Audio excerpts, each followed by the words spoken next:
अस्सलाम वालेकुम रहमतुल्लाहि व बरकातुहू। नहमदुहु व नुसल्ली अला रसूलिहिल करीम। अम्मा बाद वअऊज़ु बिल्लाहि मिनश शैतानिर रजीम। बिस्मिल्लाहिर रहमानिर रहीम।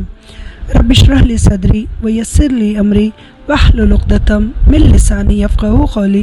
Rabbi ज़िदनी इल्मा rabbi ज़िदनी इल्मा rabbi ज़िदनी इल्मा। अल्लाहुम्मा इन्नी असअलुका इल्मन नाफ़िअ व रिज़्क़न तय्यबा व अमलन मुतक़ब्बला। इंशाअल्लाह देखिए, हमने लास्ट ऑडियो में हज़रत ज़ैनब के बारे में पढ़ा था और उनकी वफ़ात किस तरह हुई थी वो भी हमने पढ़ा था। तो इसके बाद हम इंशाअल्लाह आप सल्लल्लाहु अलैहि वसल्लम की जो दूसरी साहिबजादी हैं सैयदा रुक़ैया रज़ियल्लाहु अन्हा के बारे में पढ़ेंगे, बिन्त मोहम्मद सल्लल्लाहु अलैहि वसल्लम। मैं आपको ये आप सल्लल्लाहु अलैहि वसल्लम के साहिबजादियों के बारे में और साहिबजादे के बारे में इसलिए बता रही हूँ कि ये भी कंटिन्यूएशन ही इसका है, क्योंकि आप सल्लल्लाहु अलैहि वसल्लम को हज़रत खदीजा से ही औलादें हुई और किसी से नहीं हुई। तो अभी हम इंशाअल्लाह सैयदा रुक़ैया के बाद आपके सैयदा उम्मे कुलसूम, बीबी फ़ातिमा ज़हरा और आपके और एक बेटे का पढ़ लेंगे। फिर ये इंशाअल्लाह उसके बाद हम सैयदा आयशा से शुरू करेंगे, ठीक है। क्योंकि आप देखिए, मैंने जैसे आपसे कहा था कि यहाँ तक मैंने इनकी बेटियों के भी आपको बारे में मैं बताना अपना फ़र्ज़ समझती हूँ, क्योंकि बहुत से लोगों के इस बारे में पता नहीं होता है। तो जब हम अल्हम्दुलिल्लाह एक डिटेल पढ़ रहे हैं तो अल्हम्दुलिल्लाह हम पूरी तरह से इसकी तफसील मालूम करें, ठीक है। आप सल्लल्लाहु अलैहि वसल्लम की बेटियों के हालात ज़िंदगी के बारे में भी हमें इल्म होना चाहिए। अल्हम्दुलिल्लाह रब्बिल आलमीन। बोलें आप बिस्मिल्लाहिर्रहमानिर्रहीम। सैयदा रुक़ैया रज़ियल्लाहु अन्हा।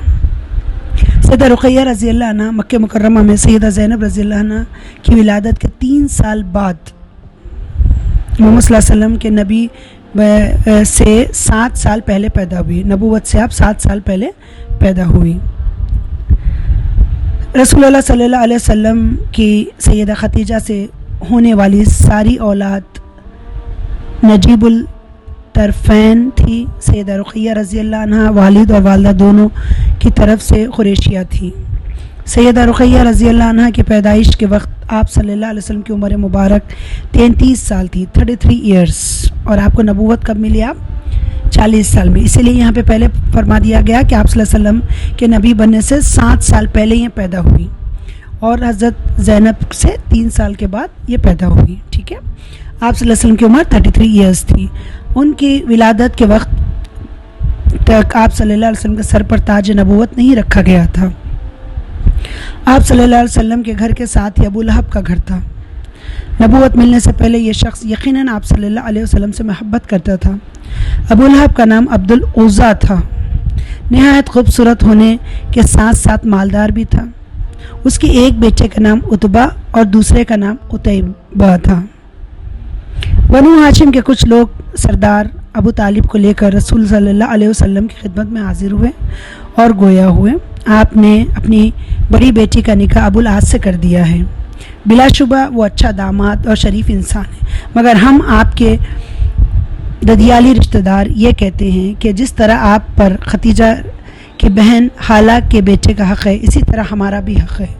हज़्ब व नज़ब और शराफत में हम किसी तरह उनसे कम नहीं। आप सल्लल्लाहु अलैहि वसल्लम ने पूछा, मामला क्या है? उन्होंने कहा, हम आपकी 2 बच्चियों, 2 लड़कियाँ सैयदा रुक़ैया और सैयदा उम्मे कुलसूम का रिश्ता मांगने आए हैं।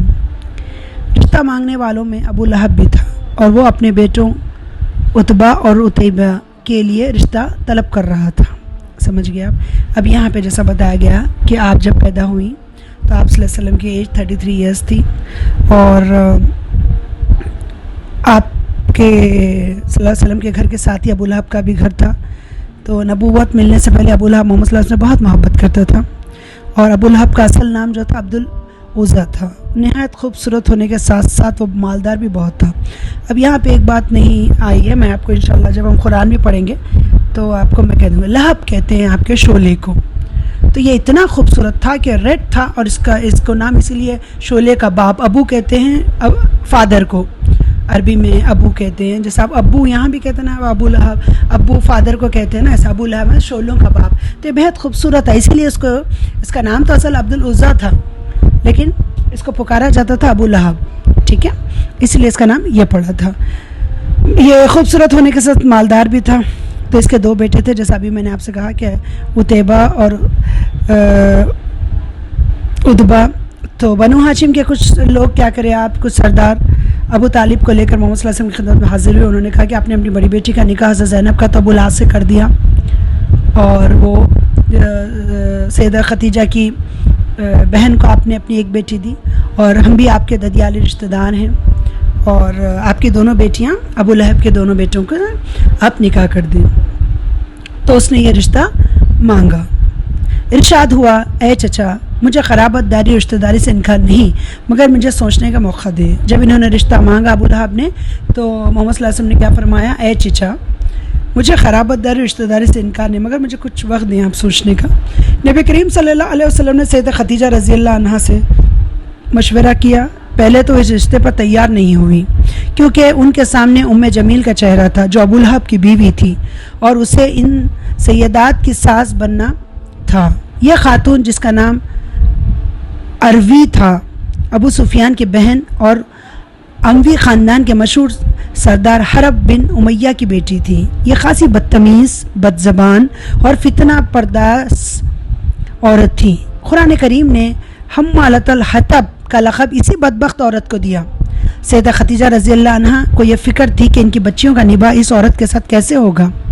پورا مکہ اس عورت کی بد زبانی سے واقف تھا, تاہم ان کے سامنے یہ بات بھی تھی کہ وہ اپنی صاحبزادی سیدہ زینب رضی اللہ عنہا کا رشتہ اپنے بھانجے سے کر چکی ہیں, اور بچیوں کے تدیال کا بھی ان پر حق ہے. چنانچہ سیدہ خدیجہ رضی اللہ عنہا کے مشورے اور بیٹیوں کی رضامندی سے سیدہ رقیہ رضی اللہ عنہا کا نکاح عتبہ سے ہو گیا, جبکہ سیدہ ام کلثوم کا رضی اللہ عنہا کا نکاح ابو لہب کے دوسرے بیٹے عتیبہ سے ہوا.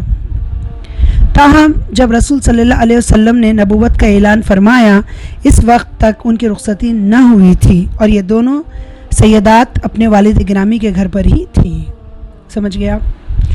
چلیں آپ کو سمجھاتے ہیں. الحمدللہ, جیسا کہ انہوں نے جب پرپوزل ابو لہب نے اپنے بیٹوں کے لیے لائے, تو محمد صلی اللہ علیہ وسلم نے کہا کہ آپ مجھے سوچنے کا موقع دے. پھر انہوں نے اب دیکھیں آپ, اس سے کیا بات پتہ چلتی ہے کہ اگر کہ اپنے بچوں کو کسی کا رشتہ آئے تو گھر والے بیٹھے ہیں, اور آپ کے بیٹا ہو یا بیٹی اس سے بھی مشورہ کریں.